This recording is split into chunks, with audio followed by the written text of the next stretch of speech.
Ndikuona manheru ndadzoka. Ukwende. Ndikumbenda kakupata. Meru ndo wakupenga here. Ha? Kasi kwe vanhu vanoenda kumapati vanopenga. Meru ndo wakapfeka sei iwewe? Zvamuri kuona kamama ndakapfeka. Uri kuzvifambisa sei kumukadzi mukuru chokwadi? Mwana wangu ndatoka guvhu pachena guvhu iri. Mama, ndo zviriko mazuva ano izvi. Zvokuswera wakapfeka zimurubvu izvi zvakasara gore ramakazvarwa na 1960 something.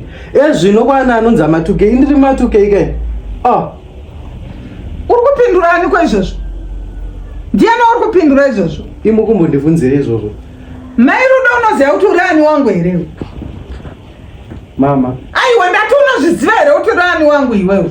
Mama, inini ndiri muroora wenyu handiti. Mai Rudo ndokukurudzira kuenda kuchechi every day. Pano. Asi unoifamba wakandinyadzisa kuti abvisa maguvhu pasi. Pachena. Mama. Aiwa. Handisi chifambo chakauraya mwana wenyu. Ini hanombo apply kufirwa ndichiri mwana mudiki kudeso. Akafa akazorora akaenda. Inini seyai ndimbo enjoy life.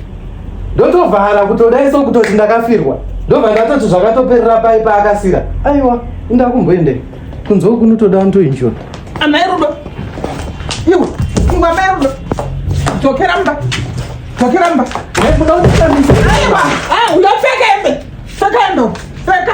Mama, handina kupfeka. Pfeka hembe zvakanaka. Pfeka hembe kwadzo.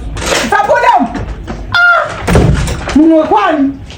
Munhu umuroora asina nyadzi. Guvhu panze.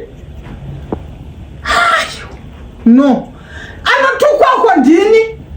Inini ndinonzi Amai Jilimba. Havagoni kurayira. Yazvo